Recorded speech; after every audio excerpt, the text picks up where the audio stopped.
उपचुनाव से पहले मध्य प्रदेश में बेरोजगारी एक अहम मुद्दा बन गई है। मुख्य विपक्षी पार्टी कांग्रेस भी इस मुद्दे के सहारे शिवराज सिंह चौहान सरकार के खिलाफ मोर्चा खोले हुए है। पिछले दिनों रोजगार को लेकर बेरोजगार संघ ने भोपाल में प्रदर्शन किया था, जिसकी अगुवाई की थी दिनेश चौहान ने। दिनेश चौहान एक कोचिंग इंस्टीट्यूट चलाते हैं और आजकल बेरोजगारी के मुद्दे पर सरकार पर हमलावर हैं। युवाओं के इस संगठन में दिनेश चौहान के साथ हजारों मध्य प्रदेश के युवा जुड़े हुए हैं। बहुत धन्यवाद, स्वागत आपका दिनेश जी। दिनेश जी, उपचुनाव के समय बेरोजगारी का ये मुद्दा आपने उठाया है, आप सड़कों पर निकले हैं अपने युवा साथियों के साथ। कहीं ये इसके पीछे कोई सियासत तो नहीं, कहीं किसी नेता के कहने पर तो ऐसा नहीं कर रहे हैं आप, किसी के हाथ का खिलौना या कठपुतली तो नहीं बन गए आप? सर, ये राजनीति से प्रेरित नहीं है बल्कि बेरोजगारी से प्रेरित एक आंदोलन है। चूंकि ये आंदोलन एक बड़ा रूप लिया 4 सितंबर को, तो वर्तमान सरकार को ये लगा कि कहीं इतना बड़ा आंदोलन हमारे लिए उपचुनाव में कहीं दिक्कत तो नहीं खड़ी कर देगा, और अगर इनको इतना ही डर है तो सिर्फ नोटिफिकेशन दे दे। हम तो नोटिफिकेशन मांग रहे हैं सर, हम कह रहे हैं इलेक्शन के पहले सिलेक्शन। इसलिए ये आंदोलन हुआ, और ये आंदोलन आज का नहीं है, छोटे छोटे आंदोलन लगातार होते रहे हैं। चाहे वो कांग्रेस की सरकार रही हो तब हो रही है, और चाहे वो बीजेपी की सरकार रही हो तब हुए हैं। ये जब जब पीड़ित हुए हैं युवा, हमेशा करते रहे हैं। मेरे पास पूरा प्रमाण है कि हमने ये आंदोलन की शुरुआत जो हुई थी वो शुरू हुई थी आपकी 27 नवंबर 2019। मेरे पास ये, जब उस समय तत्कालीन मंत्री थे गोविंद सिंह जी, उनके हाथ का दिया लेटर जब हमने किया था। उसके बाद हमने दूसरा आंदोलन किया था 14 फरवरी 2020 बोर्ड ऑफिस पर, और उस बोर्ड ऑफिस पे जब हमारा आंदोलन हुआ था, हजारों की भीड़ वहां पर पहुंची थी। वहां पर भी लाठीचार्ज की जैसी स्थितियां बन रही थी, लेकिन सरकार ने लाठीचार्ज नहीं करवाया था। दिनेश जी, बीजेपी का आरोप है कि आप कांग्रेस से जुड़े हुए हैं और तभी कांग्रेस आपका समर्थन कर रही है। सच्चाई तो यह है कि मैं बीजेपी से जुड़ा हुआ हूं, क्योंकि सच्चाई तो है कि मैं मोदी जी को बहुत अच्छा मानता था। मैं तो सच्चाई तो शिवराज मामा को मैं हमेशा अच्छा मानता था। मुझे तो विकास चाहिए था, मुझे तो युवाओं को रोजगार चाहिए था। इस पे बीजेपी और कांग्रेस से युवाओं का कोई लेना देना नहीं है। ये लेना देना सिर्फ पार्टी वालों को, युवाओं को लेना देना है साहब रोजगार से। इनको रोजगार दीजिए, इनके पास इतना वक्त नहीं है। मैं भी एक अभ्यर्थी हूं, मैंने भी फॉर्म भर रखे हैं, मेरा भी पेपर होने हैं, लेकिन मध्य प्रदेश में तो किसी प्रकार का भर्ती नहीं है, तो कोई अवसर ही नहीं उपलब्ध होगा। और जब अवसर नहीं होगा, जब आज बेरोजगार युवा सड़कों पर उतरेगा, तो सरकार आरोप लगाएगी और वो कहेगी कि ये कांग्रेस का है। अगर कांग्रेस होगी तो कहेगी बीजेपी का है। ये तो इनका चलता रहेगा, लेकिन अब ऐसा नहीं होने देंगे हम। आप कितने भी आरोप लगाइए, मैं कह रहा हूं सरकार आपकी है, प्रशासन आपका है, राज्य में भी और केंद्र में सीआईडी जांच करा लो, सीबीआई जांच करा लो। अगर आपको एक भी चीज मिल जाए, बल्कि यही मिलेगा कि दिनेश चौहान बीजेपी का है, तब क्या करोगे आप? ठीक है। अच्छा, आप ये बताइए दिनेश जी कि क्या आप श्रीनिवास बीवी को जानते हैं, मिले हैं कभी उनसे? कभी नहीं मिले हम। ठीक है, आप जानते हैं वो हैं कौन? नहीं, ये हमें नहीं पता है श्रीनिवास बीवी जी कौन है, पर इतना जरूर पता चला है कि श्रीनिवास बीवी जी जब उस दिन आए, उसी के बाद से हमारे आंदोलन के बाद मुझे बताया गया, ये बताया गया जेल में। इसके पहले मैं नहीं जानता श्रीनिवास बीवी जी कौन है। जेल में मुझे बताया गया, जब जेल ले जाया गया मुझे और मेरे 14 अन्य साथियों को, कुछ महिलाओं को भी घसीटते हुए जिस प्रकार ले गए हैं, वहां बताया गया कि श्रीनिवास बीवी जी। हम बोले श्रीनिवास बीवी जी हैं कौन? तो उन्होंने कहा ये कांग्रेस के नेता है। हम बोले हम इतना दौड़ नहीं लगाते दिल्ली तक की, हम भोपाल तक आए हैं सिर्फ इसलिए कि हमें भर्ती दे दीजिए, और हमें वो भर्ती दीजिए जिनके बारे में आप लगातार मांगे करते आ रहे हैं। और आप कहते आ रहे हैं कि हमने फाइल निकाल दी है, अब बस कैबिनेट ने अप्रूव कर दी है। हम तो डर इस बात कर रहे हैं साहब कि कहीं सरकार फिर से जुमले करते करते इलेक्शन आ जाएगा और हमारी भर्ती फिर से रह जाएगी। पिछले 4 साल से भर्ती नहीं हुई साहब। तो कहीं कांग्रेस से दिनेश जी आपका मुद्दा हड़प तो नहीं रही है? क्योंकि श्रीनिवास बीसी जो इंडियन यूथ कांग्रेस के प्रेसिडेंट हैं, उन्होंने ट्वीट किया कि भाषण नहीं, रोजगार चाहिए, मध्य प्रदेश के युवा को शिवराज नहीं उनके हाथों में काम चाहिए। अब एक बात बताइए, अगर आग लगी होगी तो घी तो कोई भी डाल देगा, हमें उससे कोई मतलब नहीं है। आग बेरोजगारी की लगी है, आज कांग्रेस को याद आ रहा है कि रोजगार देना है, तो अच्छी बात है। कल बीजेपी को याद आएगा कि रोजगार देना, तो और अच्छी बात है। आप इतना जान लीजिए, इनके नेता कहते हैं कि अगर ये विधिवत हमारे पास आते, हमसे मिलने का मौका मांगते, हम देते। देखिए साहब, ये है 1 जून 1 जून 2020 74 बंगले में जहां पर मुख्यमंत्री निवास करते हैं, ये मैं कैमरे में दिखा रहा हूं और इसके मैं फोटो भेज दूंगा, जिसमें लिखा है मध्य प्रदेश पुलिस भर्ती एवं मध्य प्रदेश अन्य भर्ती हेतु आवेदन। इसमें मैंने यही लिखा है कि सर परीक्षा में चाहे जब ले लीजिए, नोटिफिकेशन भी दे दीजिए, इससे एक बदलाव आएगा। जो बेरोजगार युवा आत्महत्या कर रहा वो नहीं करेगा। दूसरा देखिए, ये कहते हैं मामा मामा भांजे, देखिए सीधे लिखा है मुख्यमंत्री जी से मिलने हेतु बाबत। हमने लिखा प्यारे भांजे भांजी आपसे मिलना चाहते हैं, मात्र 5 मिनट का वक्त दीजिए। तब सिर्फ वक्त मिल रहा था व्यापारियों को, उद्योगपतियों को। क्या हम इतने बेकार हो गए थे कि 5 मिनट का वक्त नहीं दे सकते थे? ये आरोप हम पे इसलिए लगाए जा रहे हैं साहब, मैं बता रहा हूं क्योंकि आज इसको मीडिया ने उठाया है। आज मीडिया इसको पूछ रही है उनसे कि बताओ भाई ये बच्चे जो हैं इनको रोजगार क्यों नहीं दे रहे हैं। अगर शिवराज सिंह चौहान मध्य प्रदेश के मुख्यमंत्री दिनेश जी आपसे कह रहे हैं कि कोरोना की वजह से भर्तियां रुकी हुई हैं, तो आप शिवराज जी पर भरोसा क्यों नहीं करते? कोरोना की वजह से भर्ती नहीं रुकी हुई है, इच्छा शक्ति की वजह से भर्तियां रुकी हुई हैं। आज उत्तर प्रदेश में जब कोरोना था तभी पीएससी की भर्ती आ चुकी थी, उसका 11 अक्टूबर को पेपर होने वाला है। इसी कोरोना काल में देखेंगे अपने युवाओं को बचाने के लिए बिहार में 2000 एसआई भर्ती निकल चुकी है, वहां पर बिहार सिविल जज निकल चुका है। इसके अलावा दिल्ली पुलिस में कांस्टेबल एसआई की भर्ती आ चुकी है। फिर वो भी तो मुख्यमंत्री हैं, उनके यहाँ भी तो कोरोना है, बल्कि मध्य प्रदेश से ज्यादा कोरोना तो उत्तर प्रदेश साहब आपके दिल्ली में साहब, वो क्यों निकाल रहे भर्तियां? मुझे तो ये समझ में नहीं आ रहा। लेकिन दिनेश जी, पिछले दिनों सरकारी नौकरियों में मध्य प्रदेश के युवाओं को प्राथमिकता देने का ऐलान तो खुद शिवराज सिंह चौहान ने किया था। आप संतुष्ट हैं? आपको क्या लगता है कि ऐसा हो पाएगा? बिल्कुल संतुष्ट नहीं है, क्योंकि स्पष्ट किया ही नहीं गया। स्पष्ट एक मुख्यमंत्री जब अपनी देते हैं, जब अपना एक आदेश निकालते हैं या कुछ वचन कहते हैं, तो पूरा प्रदेश नहीं पूरा देश सुनता है। उनको स्पष्ट करना चाहिए था कि तृतीय चतुर्थ वर्ग पर और किस प्रकार से करेंगे। उन्होंने कहा मध्य प्रदेश की समस्त भर्तियों पर, जो कि संभव नहीं है। एक प्रकार से ये संविधान का वायलेशन भी है, इतना संविधान हमने भी पढ़ रखा है। आप कुछ भर्तियों पर कर सकते हैं, कुछ आधारों पर कर सकते हैं, आप ए और ग्रुप बी और ग्रुप ए की भर्तियों पर ऐसा नहीं कर सकते हैं। उस बात से मैं संतुष्ट नहीं हूं। संतुष्ट अगर इनको करना है तो नोटिफिकेशन निकाल के ये दिखा दें और कह दें कि हमारी इच्छा शक्ति थी बच्चों, और देखो मेरे भांजे भांजियों, हमने आपके लिए ये नोटिफिकेशन निकाल दिया है और जितने भी हमने वादे किए हैं वो सब इस नोटिफिकेशन में है। आपको बता दूं साहब, माननीय शिवराज सिंह चौहान ने कहा था कि वर्दीधारी पदों पर महिलाओं के लिए हम 155 सेंटीमीटर हाइट कर देंगे, जो लड़कियां नहीं दिक्कत होगी। तो उन्होंने क्या किया, 158 ही रहने दिया। पहली बात उनकी वहीं कट गई। अभी हाल ही में 226 पद निकले हैं जेल प्रेरी के। इसके अलावा उम्र की सीमा देख लीजिए। गोविंद सिंह ने कहा था कि जब उनकी मंत्रालय थे तो उन्होंने कहा था कि एक काम करिए, हम उम्र सीमा आपकी बढ़ा रहे हैं, क्योंकि आपको पता जब 4 साल से किसी प्रकार का रोजगार नहीं आएगा तो बच्चों को ओवरेज होंगे।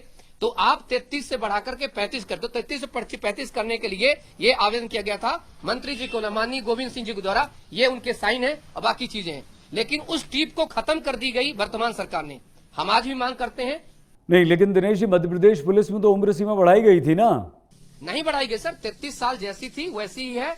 बिहार में देखिए, उनको पता है बिहार सरकार को कि हमारे बच्चों को अवसर नहीं मिला 3 से 4 साल में। उनकी पुलिस में उम्र 37 साल की गई है। आप चाहें तो मेरी बात को वेरीफाई कर सकते हैं। आप अभी भी वेबसाइट पे जाइए बिहार पुलिस की, उस पे देखिए 37 साल है। जनरल की 37 साल है, बाकी जो कैटेगरी वालों की 40 साल से ज्यादा तक की उम्र है।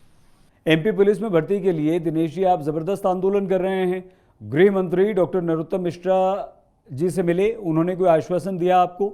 नरोत्तम साहब से जो हमारी पहली जब मुलाकात हुई थी तो उन्होंने मुझे सीधे तौर पे कहा था कि हम उनके बंगले पे गए थे, लगभग 60-70 लोग थे। तो हम बोले कि साहब हमें भर्ती दे दीजिए, क्योंकि बच्चे जो हैं बहुत परेशान हैं। वो बोले मुझे अभी जाने दो बल्ला भवन, मैं अभी कुछ करता हूँ। वो वहां से चले गए और उसके बाद एक फाइल आई जिसमें कहा गया कि 4000 दो कुछ पद निकलेंगे। लेकिन वो सिर्फ एक प्रकार से सिर्फ नोटिफिकेशन भी नहीं था, वो सिर्फ मीडिया में आश्वासन था और मध्य प्रदेश जनसंपर्क में आया कि 4000 भर्ती निकाली जाएगी। उसके अलावा 30 दिन बीत गए, कोई कार्रवाई नहीं हुई। दोबारा हम जब गए तो साहब ने कहा, माननीय गृह मंत्री साहब ने कहा कि भाई फाइल फंस गई है। सर वहां से थोड़ा सा हमें दर्द हुआ कि माननीय गृह मंत्री जी की फाइल नहीं फंसनी चाहिए। अगर गृह मंत्री जी की फाइल फंसेगी तो पूरा प्रदेश कहां जाएगा। तो ये ऐसी चीजें थी जिसकी वजह से हमें बहुत दुख हुआ इस बात का कि प्रदेश की सरकार इस प्रकार से कैसे निर्णय ले सकती है। हमसे राजनीति नहीं आती है, हमें नहीं पता क्या बीजेपी क्या कांग्रेस। हमें तो ये पता जो बीजेपी में जो पर्चा लेके चल रहा है वो भी बेरोजगार है, जो कांग्रेस में युवा है वो भी बेरोजगार है। हम तो सिर्फ बेरोजगार की भाषा जानते हैं साहब, हमें नहीं पता बीजेपी कौन है कांग्रेस कौन है, क्योंकि प्रदेश में दोनों हैं, प्रदेश से बढ़ के कोई नहीं है। और प्रदेश का मतलब है युवा, यहाँ के युवा को रोजगार दीजिए और आपकी पार्टी बाद में आती है। क्योंकि आज जो कांग्रेस में जो लोग हैं उनके भी सीएम मुख्यमंत्री जी हमारे मामा है, जो बीजेपी में उनके भी मामा है, जो इन दोनों पार्टियों में उनके भी मामा है, अर्थात उनके भी सीएम है। तो जो उस पद की गरिमा को बनाते हुए, उस पद की गरिमा को संभालते हुए प्रदेश के बच्चों को उनके भविष्य के हित में आप नोटिफिकेशन जारी करिए इलेक्शन के पहले। तो दिनेश जी, आपको ऐसा क्यों लगता है कि आपके मामा बेरोजगारों की तरफ ध्यान नहीं दे रहे हैं? क्यों नहीं ध्यान दे रहे हैं? मामा 2 वजह हो सकती है साहब, 2 वजह हो सकती है। ये मैं अपने पर्सनल थिंकिंग की वजह से कर रहा हूं। पहली वजह हो सकती है कि शायद मामा जी को इस बार जो है चुनाव में उनको वोट नहीं मिली थी, वो सीएम नहीं बन पाए थे। शायद उनको इस बात का दुख हुआ कि भैया तुमने तो चुना था कमलनाथ सरकार को, जब तुम कमलनाथ सरकार को चुने तो सरकार की जब वो सरकार देगी जब आए तो वो उनकी जवाबदारी है, हम तो बाद में आए हैं, हम कैसे दें। एक ये मैं वैसे कह रहा हूं। दूसरी चीज, या कि मामा जी ने एक दिमाग में ठान लिया है कि जब मैं इलेक्शन करवा लेंगे और जब इस प्रदेश की जनता दोबारा हमें ही चुनेगी तब हम इनके लिए अधिसूचना जारी करेंगे। लेकिन सबसे बड़ा मुद्दा ये उठता है कि तब तक में कितने लोगों को बलि होना पड़ेगा। 107 मेरे भाई बहन सुसाइड कर चुके हैं सिर्फ इस वजह से क्योंकि भर्तियां नहीं निकली हैं। पुलिस और अन्य विभागों में भर्तियां फंसी हुई हैं साहब। ठीक है दिनेश जी, कब तक चलेगा आंदोलन आपका, और आप क्या चाहते हैं मामा शिवराज से? हम मेमोरेंडम देना चाहते हैं। आपको बता दूं साहब, आंदोलन 4 सितंबर के पहले भी 31 तारीख को जो बल्लभ भवन में मेरी फाइल गई थी कि दिनेश चौहान और अन्य 2 बच्चे आपसे मिलना चाहते हैं रोजगार के लिए, ताकि सिर्फ अधिसूचना जारी कर दें। मैं बिल्कुल आखिरी दम तक सर मैंने इस आंदोलन को रोकने का प्रयास किया, आखिरी दम तक। मेरे पास पूरे सबूत हैं। बल्लभ भवन की फाइलिंग में लिखा है 2:38 पर मेरा नाम और 2 अन्य लोगों का नाम चढ़ा था उसमें आधार कार्ड के साथ। लेकिन मामा जी ने 5 मिनट का वक्त नहीं दिया मिलने को। फिर ये कहते हैं कि कांग्रेस का करवाया हुआ चीज है, ये इनकी करवाई चीज है। तो बोल के सरासर गलत है सर। हम चाहते हैं कि भर्ती की सूचना आप दे दीजिए, हमें क्या है, मतलब हमें क्या करना है। और सर एक और चीज बता दूं, ये पहली लाठी नहीं है। अभी कुछ दिन पहले अगस्त में हम बल्लभ भवन में जब पॉलिटेक्निक चौराहे से आंदोलन करते बल्लभ भवन गए थे, वहां भी पुलिस ने हमें लाठियां मारी हैं। और जब इनसे इंदौर में मुलाकात करने के बच्चे गए तो वहां डीएसपी साहब ने कहा जूते खाओगे, रोजगार मांगोगे तो जूते खाओगे। सारी वीडियो पड़ी है, आप देखेंगे तो समझेंगे कि सरकार की ये जो पुलिस है ये क्या कर रही है। पर हमें पता है पुलिस कुछ नहीं बोलती, पुलिस वही बोलती है जो सरकार कहती है। आज लाठियां चली। आपको बता दूं, जिस लड़की को उठा के ले जा रहे थे चारों तरफ से, वो लड़की जनसी लड़की है। उस लड़की को 2015 में मामा जी ने उच्च श्रेष्ठ पुरस्कार भी दे चुके हैं। आज उस लड़की को क्यों आना पड़ा आंदोलन में? आपको लगता है कि उस पुरस्कृत लड़की को कांग्रेस खरीद पाएगी? आपको लगता है कि कांग्रेस उसको उठा पाएगी? कभी नहीं। मैं एक शिक्षक हूं, कांग्रेस क्या बीजेपी के भी इतनी हिम्मत नहीं है कि शिक्षक की गरिमा को खरीद सके सर साहब। तो सच्चाई ये है, मैं खुले मंच पे कहता हूं कि पूरे प्रदेश तो क्या पूरे देश की बीजेपी लग जाए तो दिनेश चौहान को नहीं खरीद सकती, कांग्रेस नहीं खरीद सकती सर। बेरोजगारों के हक के लिए हम बिल्कुल। ठीक है दिनेश जी, लेकिन एक बेहद गंभीर सवाल हम आपसे करने जा रहे हैं। आप पर आरोप ये है कि कांग्रेस आपको पैसे दे रही है इस आंदोलन को चलाने के लिए, आप पैसे ले रहे हैं कांग्रेस से। कांग्रेस पैसे दे रही है तो सरकार तो इनकी है ना साहब। आज तो हमारे अकाउंट इनके पास है, हम तो अकाउंट में देने को तैयार हैं, जैसा अकाउंट चाहिए देने को तैयार हैं। आज हमारी हालत देख ली, अगर कांग्रेस पैसे दे रही होती तो हमें 10x4 के कमरे, 10x10 के कमरे में रह रहे होते सर, किसी महलों में रह रहे होते। आज हम एक किराए में रह रहे हैं और तैयारी कर रहे हैं, पुलिस कांस्टेबल एसआई की तैयारी कर रहे हैं। कोई हमें जनप्रतिनिधि बना दिया जाता या कोई ना कोई हमें पद दे दिया जाता। ये सब एक झूठ है। सच्चाई तो ये है कि मैं एक विद्यार्थी हूं और इनको जब नहीं मिला कुछ, इन्होंने ये देख लिया कि इतनी भीड़ इसके पास कैसे आ गई, तो आज डर रही है सरकार। मैं आपके माध्यम से एक चीज कहना चाहता हूं, मामा आप मत डरिए, आप बस भर्ती दीजिए। ये दिनेश चौहान अपनी तैयारी में लग जाएगा, आप अपने इलेक्शन में लग जाइए। मैं कह तो रहा हूं सर, मैं अभी भी कह रहा हूं। और एफआईआर जो 44 लोगों पे करवाया है आपने, आपसे विनम्र निवेदन है वो एफआईआर वापस लीजिए, वो एफआईआर वापस लीजिए आप, क्योंकि गलत है एफआईआर वो। दिनेश जी, बेरोजगार युवाओं को लेकर आगे की आपकी रणनीति क्या है? बेरोजगारों को लेकर के आगे की रणनीति ये है साहब कि ये तो एक छोटा सा ट्रेलर था, क्योंकि हमारे बहुत सारे गाड़ियों को रोक लिया गया था। बच्चों ने अपनी पॉकेट मनी से इकट्ठा करके किसी प्रकार कोई गाड़ी किया कुछ करके पहुंचे थे। अगर इलेक्शन के पहले, आचार संहिता के पहले नोटिफिकेशन नहीं आता है तो 27 की 27 सीटों पर पहले तो इनका विरोध होगा और हम पूरा प्रयास करेंगे, हर जगह आंदोलन करेंगे, सरकार को जेल भरो आंदोलन करेंगे, हमसे जो बन पड़ेगा वो करेंगे, क्योंकि मरता क्या ना करता। कहीं ऐसा तो नहीं उपचुनाव के बाद बेरोजगारों के पक्ष में चलाया जा रहा आपका ये आंदोलन खत्म हो जाएगा, अभियान खत्म हो जाएगा? उपचुनाव के बाद आंदोलन कभी खत्म नहीं होगा सर। अब तो ये आंदोलन बढ़ेगा जब तक अब ये तो मैंने ठान लिया है, जब जिस प्रकार से इन्होंने मुझे सिखा दिया है कि आंदोलन कैसे करते हैं, इन्होंने बता दिया है कि एफआईआर होती है, तुम्हें थाने ले जाएंगे, ये तो हमें ये बताने का प्रयास कर रहे हैं कि तुम पढ़ो मत, तुम आंदोलन ही करो। अगर ये चाहते हैं कि हम पढ़ें, आंदोलन ना करें, तो यकीनन मानिए साहब कि ये हमें भर्ती देते, हम आराम से अपना पढ़ाई करते। लेकिन ऐसे ही रवैया रहा तो चाहे चुनाव रहे या ना रहे, आंदोलन होते रहेंगे, क्योंकि लोकतंत्र की सच्ची निशानी है। और एक बात और कह दूं साहब, आपने एक अच्छी बात याद लगा दी मुझे। हमने संविधान में पढ़ा है कि विपक्ष एक दूसरी सरकार होती, मतलब अगर पक्ष नहीं है तो विपक्ष तुरंत सरकार बनाती, जैसे हाल ही मध्य प्रदेश में देखा हमने। तो अगर पक्ष नहीं सुनती तो हमें विपक्ष के पास भी जाएंगे, क्योंकि वो भी लोकतंत्र के प्रतिनिधि हैं। वो बीजेपी कांग्रेस के नहीं, बल्कि लोकतंत्र अर्थात जनता के सर्वेंट वो भी हैं। वो भी जनता के टैक्स से पैसे उनको मिलते, वही विधायक हैं। हम उनसे भी पूछेंगे कि हमें भर्तियां दो और हमारी आवाज को लोग विधानसभा तक ले जाओ। हमारी आवाज अगर नहीं सुन रही सरकार तो आप सुनाओ। तो उस पे कभी भी कांग्रेस और बीजेपी या बीजेपी कांग्रेस का रंग देने का प्रयास कतई न करे। नहीं, इसका मतलब तो ये हुआ दिनेश जी कि आप कांग्रेस से मिले हुए हैं या आगे मिल जाएंगे? कांग्रेस से हो या बीजेपी से हो, मैंने आपको सीधे एक ही चीज कह दी है सर, कि किसी भी पार्टी से मेरा कोई लेना देना नहीं है, ना कांग्रेस से ना बीजेपी से। मेरे लिए वही पूजनीय है, वही सर्वश्रेष्ठ है जो रोजगार दे। मैं अभी भी कह रहा हूं, आज मामा रोजगार दे दे, कल से जय भारत जय जिंदाबाद कहें कि बीजेपी जिंदाबाद करो, मैं बीजेपी जिंदाबाद करूंगा, कहें मामा जिंदाबाद, मामा जब जिंदाबाद करूंगा, क्योंकि मैं चाहता हूं मेरे बेरोजगार भाइयों के प्राण ना जाएं, अब आत्महत्या ना करें। मैं तो खुले तौर पर कह रहा हूं, दोनों पार्टियां सुन रही हैं, मैं तो कह रहा हूं बीएसपी, सपा, आम आदमी, जितनी भी पार्टियां हैं, हम आपसे भी कह रहे हैं हमारी आवाज बनिए, क्योंकि हम वो आवाम हैं जो आपको आगे तक लेके जाएंगे। साथ ही इस प्रदेश का, इस देश के हम पहिया हैं। ठीक है, क्या कहना चाहेंगे आप शिवराज सिंह चौहान से? मामा जी से मैं इतना ही कहना चाहूंगा कि आप जितना भी आप दौरा कर रहे हैं इलेक्शन को लेकर के, आप एक चीज भूल रहे हैं, एक बहुत बड़ा वोट बैंक खत्म कर रहे हैं, वो है क्या? युवा। क्योंकि जो बेरोजगार युवा है, जो आप किसानों के बारे में कर रहे हैं, बेरोजगार भी एक पढ़ा लिखा किसान है।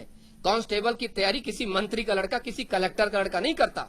कांस्टेबल एसआई की तैयारी करता है वो जो किसान का बच्चा, रेडी वाले का बच्चा, गरीब का बच्चा वो करता है। और वो जब कहेगा कि बापू इनको वोट मत देना क्योंकि उन्होंने भर्ती नहीं दे रहे, रुला रहे हैं, आत्महत्या करने पर प्रेरित कर रहे हैं, तो कहां से मिलेंगे वोट? तो मैं कहता हूं कि चुनाव में पैसा खर्च करने से बेहतर है मेरे मामा जी, मेरे प्रिय मामा जी, कि आप भर्ती निकाल दीजिए। आप वैसे भी जीत जाएंगे, लेकिन अगर भर्ती नहीं निकालेंगे तो बहुत दिक्कत होगी, चाहे वो कांग्रेस हो, चाहे वो बीजेपी हो, कोई भी हो साहब, खुले तौर पे कहता हूं मैं। दिनेश जी, आप युवाओं का मुद्दा उठा रहे हैं, सरकार से भिड़ रहे हैं, लेकिन एकता ही नहीं है आप युवाओं में। अलग अलग संगठन बन गए हैं, अलग अलग धरना प्रदर्शन हो रहे हैं, आप एक कहां हैं? हमारे में एकता है, क्योंकि हम लोग क्या है, एक प्रकार से अभी मध्य प्रदेश में या देश में आप जानते हैं कि एफआईआर का बहुत बड़ा डर होता है कि आंदोलन करोगे तो एफआईआर हो जाएगी। जैसा कि इन्होंने अभी कुछ दिन पहले किया भी है कि 44 बच्चों पे एफआईआर ठूस दी है, और वहां पे मजिस्ट्रेट साहब आके सीधे बोले हैं कि 6 महीने तक के लिए तुम्हें प्रतिबंधित किया जाता है, तुम किसी प्रकार का आंदोलन नहीं करोगे। हम समझ गए थे इसका मतलब क्या है। इसका मतलब यह है कि इलेक्शन हो जान दो, उसके बाद तुम्हें बोलने का मौका दिया जाएगा। हम सब समझते सर। तो ये छोटे छोटे आंदोलन हो रहे हैं, हम बटे नहीं है, हम सब एक हैं। हम चाहे वो शिक्षक भर्ती वाले हो, हम एक हैं, चाहे दिनेश ठाकुर साहब हो, हम सब एक हैं, चाहे परिहार सर हो, चाहे हम एक है, विवेक दुबे जो साहब, ये जितने भी अजय पांडे सब जितने भी लोग कर रहे हैं, हम सब एक हैं। पर यह है कि हमारे पास पैसा नहीं कि हम इकट्ठा हो जाएं, तो हम जहां हैं, जिस स्तर पर हैं, उसी स्तर पर सरकार का विरोध करते हैं। और क्यों विरोध करते हैं? हमें हमारा हक दीजिए, आप अपना काम कीजिए, हम अपना काम करें। ठीक है, तो ये बताइए कि राजनीति में जाएंगे आप या आएंगे राजनीति में? मैं अभी राजनीति से मैं कोई भी अभी दूर दूर तक नहीं सोचता कि मैं राजनीति में आऊंगा कि नहीं आऊंगा। अभी मैं आपको बताया, मैं अभ्यर्थी हूं, 4 तारीख को मेरा पेपर है साहब।